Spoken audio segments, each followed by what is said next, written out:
بسم اللہ الرحمن الرحیم نحمده ونصلی علی رسولہ الکریم والحمد للہ رب العالمین.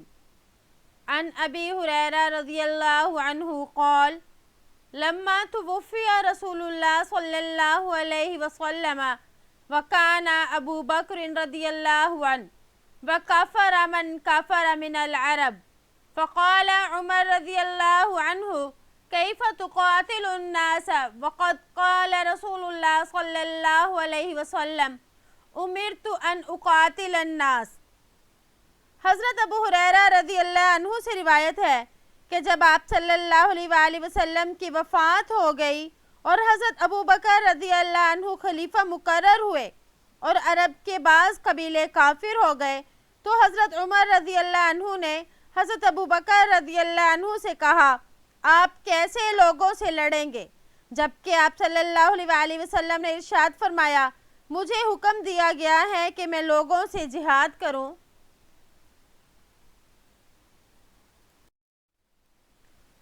حتی یقول لا الہ الا اللہ فمن قالها فقد عصم منی مالہ ونفسہ الا بحقہ وحسابہ علی اللہ. فقال واللہ لأقاتلن من فرق بین الصلاة والزکاة فإن الزکاة حق المال واللہ لو منعونی اقالا كانوا يؤدونه إلى رسول الله صلی اللہ علیہ وسلم لقاتلتهم على منعه. قال عمر فوالله ما هو إلا أن رأيت الله فقد شرح صدر أبي بكر للقتال فعرفت أنه الحق. متفق علیہ. یہاں تک کہ وہ اللہ کی توحید کا اور محمد صلی اللہ علیہ وآلہ وسلم کی رسالت کا اقرار کر لے. جس نے یہ اقرار کر لیا اس نے اپنے مال اور اپنی جان کو سوائے حق کے اسلام کے مجھ سے محفوظ کر لیا اور ان کا حساب اللہ کے سپرد ہے. تو حضرت ابو بکر رضی اللہ عنہ نے فرمایا اللہ کی قسم میں ان لوگوں سے ضرور جہاد کروں گا جو نماز اور زکوٰۃ کے درمیان میں فرق کریں گے، اس لیے کہ زکوٰۃ مال کا حق ہے. اللہ کی قسم اگر یہ اونٹ باندھنے والی رسی بھی جو آپ صلی اللہ علیہ وآلہ وسلم کے زمانے میں ادا کیا کرتے تھے مجھ کو نہیں دیں گے تو ان سے جہاد کروں گا. حضرت عمر رضی اللہ تعالیٰ عنہ نے کہا اللہ کی قسم زیادہ دیر نہیں ہوئی مگر مجھے یقین ہو گیا کہ اللہ تعالیٰ نے جہاد کے لیے ابو بکر کا سینہ کھول دیا ہے اور میں نے جان لیا کہ یہی حق ہے، یعنی حضرت ابو بکر کی رائے حق ہے. اس میں جو فرمایا کافر من کافر من العرب یعنی عرب کے بعض قبیلے کافر ہو گئے، تو اس کے بارے میں علماء فرماتے ہیں کہ آپ صلی اللہ علیہ وآلہ وسلم کے دنیا سے تشریف لے جانے کے بعد 4 قسم کا ارتداد پھیل گیا. نمبر 1 بت پرستی شروع ہو گئی. نمبر 2 اقرار توحید کے تو قائل رہے مگر رسالت کے منکر ہو گئے اور جھوٹے مدعی نبوت کو اپنا نبی بنا لیا.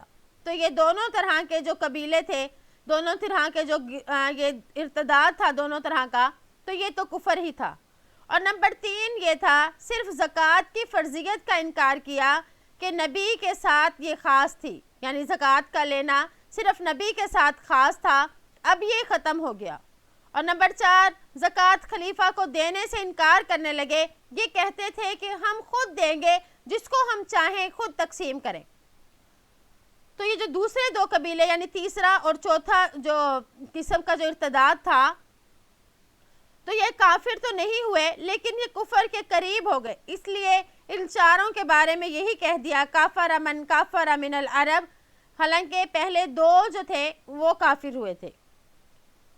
تو حضرت ابو بکر رضی اللہ تعالیٰ عنہ نے ان کے خلاف جہاد کرنے کا فرمایا. تو حضرت ابو بکر رضی اللہ تعالیٰ عنہ نے فرمایا کہ جس طرح نماز کا منکر کافر اور مرتد ہے اور سمجھانے سے بھی وہ نہ سمجھے تو اس کو قتل کیا جائے گا، اسی طرح منکر زکوٰۃ کو جو سمجھانے سے نہ سمجھے تو اس کے خلاف قتال کیا جائے گا، کیونکہ نماز بدنی عبادت ہے تو زکوٰۃ مالی عبادت ہے.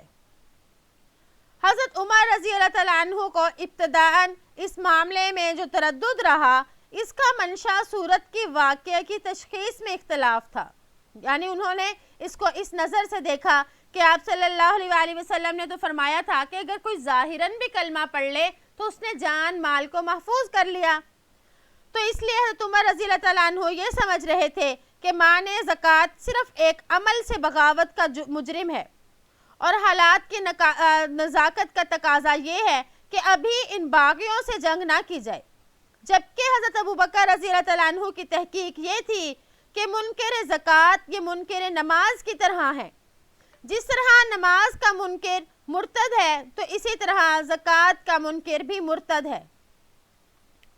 تو فرمایا من فرق بین الصلاۃ والزکاۃ، تو علامہ نووی رحمہ اللہ فرماتے ہیں کہ حضرت ابوبکر رضی اللہ تعالیٰ عنہ نے زکوٰۃ کو نماز پر قیاس کیا۔ اس سے یہ معلوم ہوا کہ منکر نماز جو ہے وہ اس سے جنگ کرنا صحابہ اکرام رضی اللہ عنہم اجمعین جو تھے ان سب کے مطابق اس سے جنگ کرنا جائز تھا، یعنی اس بات پر سب کا اتفاق تھا۔ اسی وجہ سے حضرت ابوبکر رضی اللہ تعالیٰ عنہ نے مختلف علیہ کو متفق علیہ پر قیاس کیا۔ پھر حضرت عمر رضی اللہ تعالیٰ عنہ نے فرمایا قد شرح صدر ابی بکر، یعنی حضرت عمر حضرت ابوبکر کی رائے اور قوت دلیل سے متاثر ہوئے اور فوراً اس کو تسلیم بھی کیا۔ تو اس سے معلوم ہوا کہ جب کسی پر حق واضح ہو جائے تو اس کو تسلیم کر لینا چاہیے، ضد کی وجہ سے انکار نہیں کرنا چاہیے۔ وعن ابی ایوب رضی اللہ عنہ ان رجلا قال للنبي صلی اللہ علیہ وسلم اخبرنی بعمل يدخلني الجنة قال تعبد الله ولا تشرك به شيئا وتقيم الصلاة وتؤتي الزكاة وتصل الرحم، متفق علیہ۔ حضرت ابو ایوب انصاری رضی اللہ عنہ سے روایت ہے کہ ایک شخص نے نبی کریم صلی اللہ علیہ وآلہ وسلم سے عرض کیا کہ مجھے کوئی ایسا عمل بتلائیے جو مجھے جنت میں لے جائے۔ آپ نے ارشاد فرمایا ایک اللہ کی عبادت کر، اس کے ساتھ کسی کو شریک مت ٹھہرا، نماز قائم کر، زکوٰۃ ادا کر اور صلہ رحمی کر۔ تو اس میں آپ صلی اللہ علیہ وآلہ وسلم نے صلہ رحمی کا بھی ذکر کیا، یعنی نماز اور زکوٰۃ کے ساتھ صلہ رحمی کا کہہ کر آپ اس کی اہمیت بیان فرما رہے ہیں۔ صلہ رحمی کا مطلب یہ ہے کہ رشتہ داروں کے ساتھ ہر حال میں اچھا معاملہ کرنا، یعنی خواہ وہ بدسلوکی کریں تو اب بھی ان کے ساتھ اچھا ہی معاملہ کیا جائے۔ صلہ رحمی کی بہت سے فضائل آتے ہیں، جیسے کہ ایک روایت میں ہے کہ رشتہ داروں کے ساتھ اچھا سلوک کرنا خاندان میں محبت اور مال میں برکت اور موت میں آسانی کا سبب ہوتا ہے۔ دیکھیں کتنی بڑی فضیلتیں ہیں، اگر خاندان میں محبت ہو اور مال میں بھی برکت ہو، اور سب سے بڑی بات کہ موت میں آسانی ہو جائے، تو ہمیں اور کیا چاہیے۔ اسی طرح ایک دوسری روایت میں ہے کہ جو شخص روزے میں وسعت اور فراخی چاہتا ہو اور عمر کو دراز چاہتا ہو تو اس کو چاہیے کہ وہ رشتہ داروں کے ساتھ صلہ رحمی کرے۔ تو صلہ رحمی جو ہے یہ بہت ہی عظیم الشان چیز ہے۔ تو آپ صلی اللہ علیہ وآلہ وسلم نے اس پوچھنے والے کو یعنی اس دیہاتی کو دخول جنت کے لیے صرف 3 اعمال بتائے، نمبر 1 نماز، نمبر 2 زکوٰۃ اور نمبر 3 صلہ رحمی۔ تو اس کی وجہ یہ ہے کہ حقوق کی 2 قسمیں ہیں، نمبر 1 حقوق اللہ اور نمبر 2 حقوق العباد۔ پھر حقوق اللہ کی بھی 2 قسمیں ہیں، نمبر 1 بدنی عبادت اور نمبر 2 مالی عبادت۔ تو زکوٰۃ سے مالی عبادت کی طرف اشارہ ہو گیا اور نماز سے بدنی عبادت کی طرف اشارہ ہو گیا، اور اسی طرح صلہ رحمی کہہ کے حقوق العباد کی طرف اشارہ ہو گیا۔ یعنی 3 لفظوں میں آپ صلی اللہ علیہ وآلہ وسلم نے پوری شریعت پر عمل کرنے کی رہنمائی دے دی۔ تو آپ صلی اللہ علیہ وآلہ وسلم کے کلمات چونکہ جوامع تھے، تو آپ صلی اللہ علیہ وآلہ وسلم نے مختصر سی بات میں شریعت کے اہم امور بیان کر دیے۔ وعن ابی ہریرہ رضی اللہ عنہ ان اعرابیا اتى النبي صلی اللہ علیہ وسلم فقال یا رسول اللہ دلني على عمل إذا عملته دخلت الجنة. قال تعبد الله لا تشرك به شيئا وتقيم الصلاة وتؤتي الزكاة المفروضة وتصوم رمضان. قال والذي نفسي بيدي لا أزيد على هذا. فلما ولى قال النبي صلى الله عليه وسلم من سره أن ينظر إلى رجل من أهل الجنة فلينظر إلى هذا. متفق علیہ.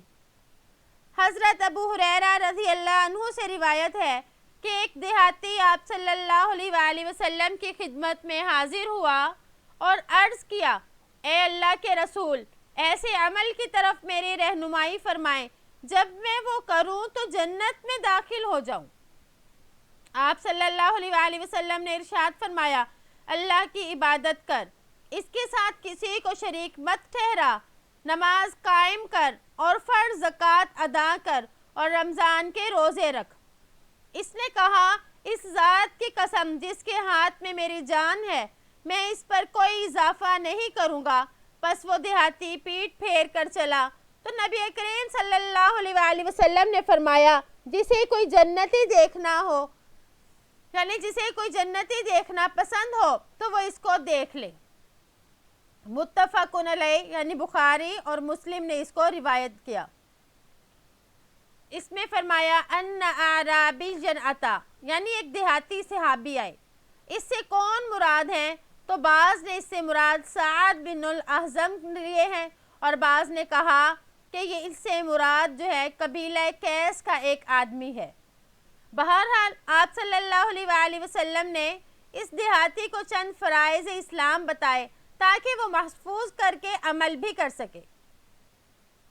تو اب دیکھیں آپ صلی اللہ علیہ وآلہ وسلم نے فرمایا کہ جو یہ پسند کرتا ہو کہ وہ جنتی کو دیکھے تو وہ اس آدمی کو دیکھ لے. تو کیا یہ عشرہ مبشرہ میں سے آدمی ہے یعنی وہ 10 خوش نصیب لوگوں میں سے ایک ہیں جن کو آپ صلی اللہ علیہ وآلہ وسلم نے دنیا ہی میں جنت کی بشارت دے دی.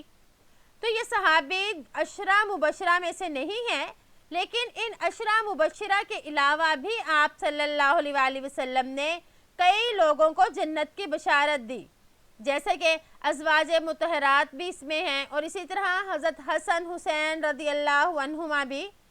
تو یہ آدمی بھی ایسے ہی ہے کہ آپ صلی اللہ علیہ وآلہ وسلم نے انہیں بشارت دی لیکن ان کا شمار عشرہ مبشرہ میں نہیں ہے.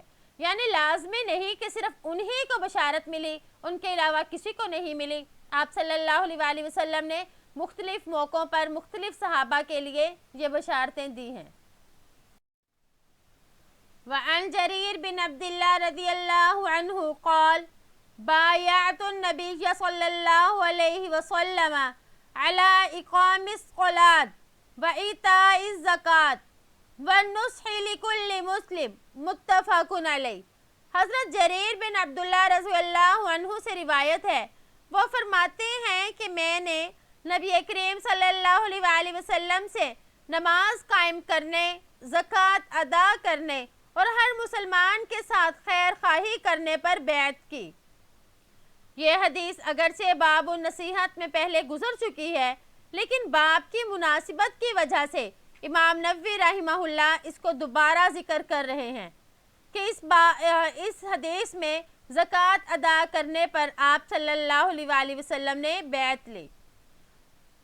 نماز جو ہے یہ بدنی عبادت میں سے اور زکوٰۃ مالی عبادت میں سے ہے اور یہ خاص اہمیت رکھتے ہیں اس لیے اس کو ذکر کر دیا ورنہ تمام ہی دین مراد ہے. جیسے کہ دوسری روایات میں آتا ہے کہ آپ صلی اللہ علیہ وآلہ وسلم نے صحابہ رضی اللہ تعالی عنہم سے بیعت کی اس بات پر کہ وہ سنیں گے اور اطاعت کریں گے.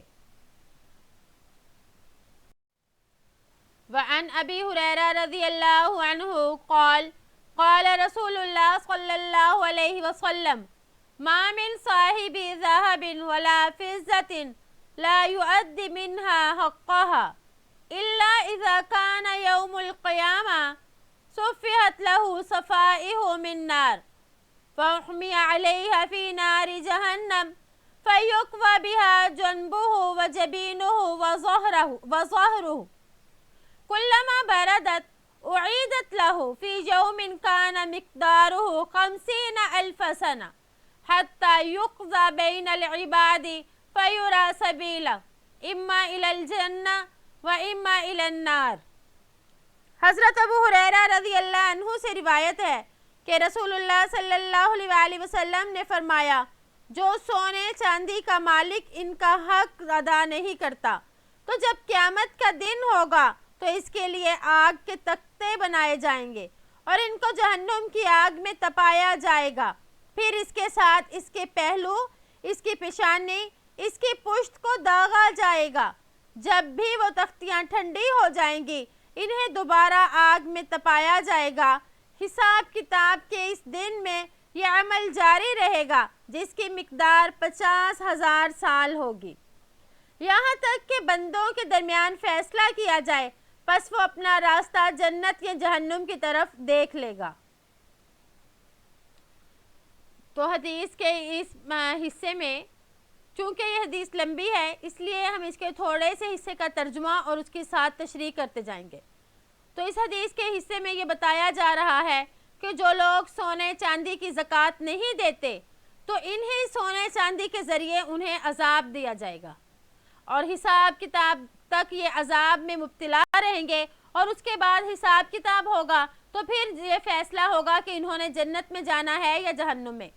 گویا کہ جنت جہنم کے فیصلے تک بھی یہ عذاب میں مبتلا رہیں گے، اس لیے زکوٰۃ ادا کرنی چاہیے، اس میں سستی نہیں کرنی چاہیے۔ قیل یا رسول اللہ فالابل قال ولا صاحب الابل لا يؤدي منها حقها ومن حقها حلبها يوم وردها الا اذا كان يوم القيامة بطح لها بقاع قرقر اوفر ما كانت لا يفقد منها فصيلا واحدا تطوعه بأكفافها وتعوذه بأفواهها كلما مر عليه أولاها رد عليه أخراها في يوم كان مقداره 50,000 سنة حتى يفزى بين العباد فيرى سبيله إما إلى الجنة وإما إلى النار۔ تو عرض کیا گیا، اے اللہ کے رسول، اونٹوں کا معاملہ کیا ہے؟ تو آپ نے فرمایا، اونٹوں کا جو مالک ان کا حق ادا نہیں کرے گا، اور اس کا حق یہ بھی ہے کہ پانی پلانے کی باری والے روز ان کا دودھ ضرورت مندوں کے لیے دوہا جائے۔ تو جب قیامت کا دن ہوگا تو ان کے مالک کو ایک چٹیل میدان میں ان اونٹوں کے سامنے منہ یا پیٹھ کے بل گرا دیا جائے گا۔ یہ اونٹ اس وقت اتنے موٹے ہوں گے جو وہ زیادہ سے زیادہ دنیا میں موٹے رہے تھے، ان میں سے وہ ایک بچے کو بھی گم نہیں پائے گا۔ وہ اپنے کھروں سے اس کو روندیں گے، اپنے منہوں سے کاٹیں گے۔ جب اس کا پہلا اونٹ گزر چکے گا تو اس پر اس کا آخری اونٹ پھر لوٹا دیا جائے گا۔ اس دن میں جس کی مقدار 50,000 سال ہوگی، یہاں تک کہ بندوں کے درمیان فیصلہ کر دیا جائے، پس وہ اپنا راستہ جنت کی طرف یا جہنم کی طرف دیکھے گا۔ تو اس حدیث کے اس حصے میں اونٹوں کے بارے میں فرمایا کہ جو اونٹوں کی زکوٰۃ نہیں دیتا تو اس کو فرمایا کہ اونٹوں کے ذریعے ہی اس کو عذاب دیا جائے گا۔ تو یہ جو فرمایا وَمِنْ حَقِّهَا حَلْبُهَا يَوْمَ وِرْدِهَا، یعنی پانی پلانے کی باری والے دن اس کا دودھ ضرورت مندوں کو دیا جائے، تو مطلب یہ کہ حق سے مراد واجب نہیں ہے بلکہ انسانی ہمدردی کے لیے ہے کہ پانی پلانے والے دن مساکین جمع ہو جائیں اور اس امید سے جمع ہوں کہ ہمیں بھی کچھ مل جائے تو ان کو کچھ نہ کچھ دے دیا جائے۔ یا پھر اس حدیث کو محمول کیا جائے گا صاحب مضطر اور اضطراری کیفیت والے پر، یا یہ کہ زکوٰۃ کے واجب ہونے سے پہلے کی بات ہے اور بعد میں یہ حکم ختم ہو گیا۔ پھر فرمایا کلما مر علیہ اولاہا رد علیہ اخراہا، تو مطلب یہ کہ جب اس کا پہلا اونٹ گزر چکے تو اس پر اس کے آخری اونٹ کو لوٹا دیا جائے گا۔ اسی طرح سے چکر چلتا رہے گا۔ تو بعض محدثین فرماتے ہیں کہ اصل عبارت یوں ہے، کلما مر علیہ اخراہا ورد علیہ اولاہا، کہ جب اس پر آخر تک گزر جائے گا تو پھر ابتدا سے دوبارہ اس پر سے گزرا جائے گا۔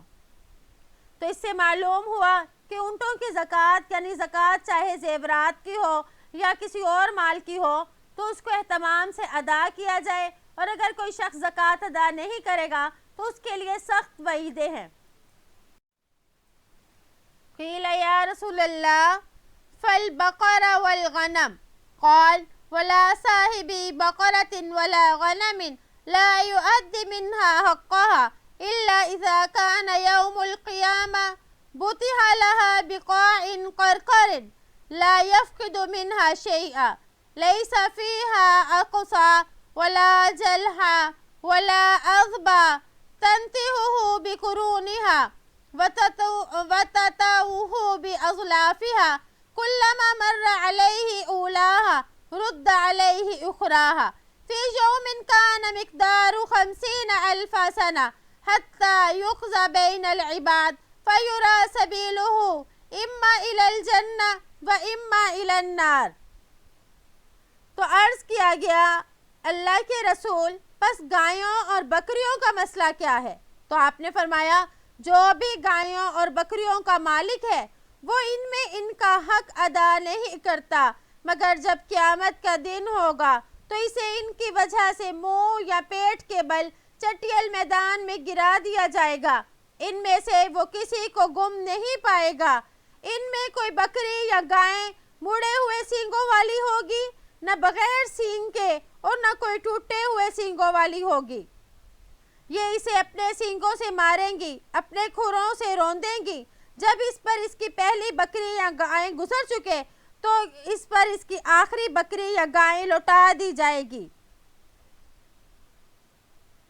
تو ایک مرتبہ گزر جانے پر یعنی دوبارہ سے 12 ایسے ہوگا تو اس دن میں جس کی مقدار 50,000 سال ہوگی یہاں تک کہ وہ بندوں کے درمیان فیصلہ کر دیا جائے، پس وہ اپنا راستہ جنت کی طرف یا جہنم کی طرف دیکھے گا۔ تو حدیث کے اس حصے میں بکریوں کی زکوٰۃ ادا نہ کرنے والوں کے لیے وعید بتائی کہ بکریوں کے ذریعے انہیں عذاب دیا جائے گا۔ تو کہا کہ سب کے سینگ پورے ہوں گے، یعنی کسی کے سینگ مڑے ہوئے نہیں ہوں گے اور نہ کسی کے سینگ ایسے ہوگا کہ کوئی سینگوں کے بغیر ہے، کیونکہ سینگ والی بکریاں جو ہے وہ شدید مار سکیں گی اور جن کے سینگ نہیں ہوتے تو وہ ضرب شدید نہیں دے سکتے۔ تو فرمایا کہ وہ بھی ایسے اس کو ماریں گی کہ سب کے سب اسے روندیں گی بھی صحیح، اور یہ عمل دہرا ہوتا رہے گا یہاں تک کہ وہ فیصلے یعنی قیامت کے دن تک پہنچ جائے گا۔ پھر اس کے بارے میں فیصلہ ہوگا، اگر وہ نیک ہوا اس کی نیکیاں ہوئی تو جنت میں، ورنہ جہنم میں جائے گا۔ قیل یا رسول اللہ فالقیل قال القیل ثلاثہ ہی لرجل وزر وہی لرجل ستر وہی لرجل اجر فاما التي هي له وزر فرجل ربطها رئاء وفخرا ونواعا لأهل الإسلام فهي له وزر، واما التي هي له ستر فرجل ربطها في سبيل الله ثم لم ينسى حق الله في ظهورها ولا رقابها فهي له ستر، واما التي هي له اجر فرجل ربطها في سبيل الله لأهل الإسلام في مرج وروضة فما أكلت من ذلك المرج أو الروضة من شيء إلا كتب له عدد ما أكلت حسنات وكتب له عدد أرواحها وأبوالها حسنات ولا تقطعوا طفالها فاستثنت شرفا أو شرفين۔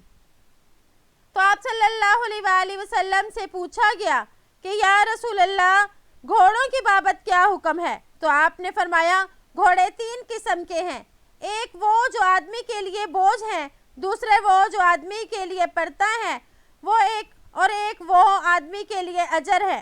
پس وہ گھوڑے جو آدمی کے لیے بوجھ ہیں یعنی گناہ، وہ یہ ہیں جنہیں آدمی دکھلاوے فخر اور اہل اسلام کے مقابلے کے لیے پالے، پس یہ گھوڑے اس کے لیے بوجھ اور گناہ کا باعث ہوں گے۔ پس وہ قسم جو آدمی کے لیے پڑتا ہے یہ وہ ہیں جنہیں آدمی اللہ کے راہ میں باندھے، پھر وہ ان کی پشتوں اور گردنوں میں اللہ کا حق نہ بھولے۔ تو تو یہ گھوڑے اس کے لیے پردہ ہیں، اور لیکن وہ گھوڑے جو آدمی کے لیے اجر ہیں یہ وہ ہیں جنہیں کوئی آدمی اللہ کی راہ میں جہاد کرنے کے لیے اہل اسلام کی خاطر کسی چراگاہ یا باغ میں باندھے۔ بس یہ گھوڑے اس چراگاہ یا باغ سے جو کچھ کھائیں گے تو اس کے لیے ان کی کھائی ہوئی گھاس کی تعداد کے مطابق نیکیاں لکھی جائیں گی، اور ان کی لید اور پیشاب کی تعداد کے مطابق بھی نیکیاں لکھی جائیں گی۔ حتیٰ کہ کوئی گھوڑا اپنی رسی تڑوا کر ایک ٹیلے یا 2 ٹیلوں پر چڑھتا ہے اور اچھلتا کودتا ہے، إِلَّا كَتَبَ اللَّهُ لَهُ عَدَدَ آثَارِهَا وَأَرْوَاثِهَا حَسَنَاتٍ وَلَا مُرَّ صَاحِبُهَا عَلَى نَهَرٍ فَشَرِبَتْ مِنْهُ وَلَا يُرِيدُ أَنْ يَسْقِيَهَا إِلَّا كَتَبَ اللَّهُ لَهُ عَدَدَ مَا شَرِبَتْ حَسَنَاتٍ۔ قِيلَ يَا رسول اللہ فَالْحُمُرُ قَالَ مَا أُنزِلَ عَلَيَّ فِي الْحُمُرِ شَيْءٌ إِلَّا هَذِهِ الْآيَةُ الْفَاظَةُ الْجَامِعَةُ فَمَنْ يَعْمَلْ مِثْقَالَ ذَرَّةٍ خَيْرًا يَرَهُ وَمَنْ يَعْمَلْ مِثْقَالَ ذَرَّةٍ شَرًّا يَرَهُ۔ تو وہ کودتا پھرے، اس حالت کے دوران بھی وہ جتنے قدم چلتا اور لید پیشاب کرتا ہے ان کی تعداد کے مطابق بھی اللہ تعالیٰ اس کے لیے نیکیاں لکھ دیتا ہے۔ اور گھوڑے کا مالک جب اس کو لے کر کسی نہر سے گزرے جس سے وہ گھوڑا پانی پیے، حالانکہ مالک اسے پانی پلانے کا ارادہ نہ کرے، تو اللہ اس کے پیے ہوئے گھونٹوں کے برابر اس کو نیکیاں عطا فرمائے گا۔ عرض کیا گیا یا رسول اللہ گدھوں کا کیا حکم ہے؟ تو آپ نے فرمایا مجھ پر گدھوں کے بارے میں اس مخصوص اور جامع آیت کے سوا اور کچھ نازل نہیں کیا گیا۔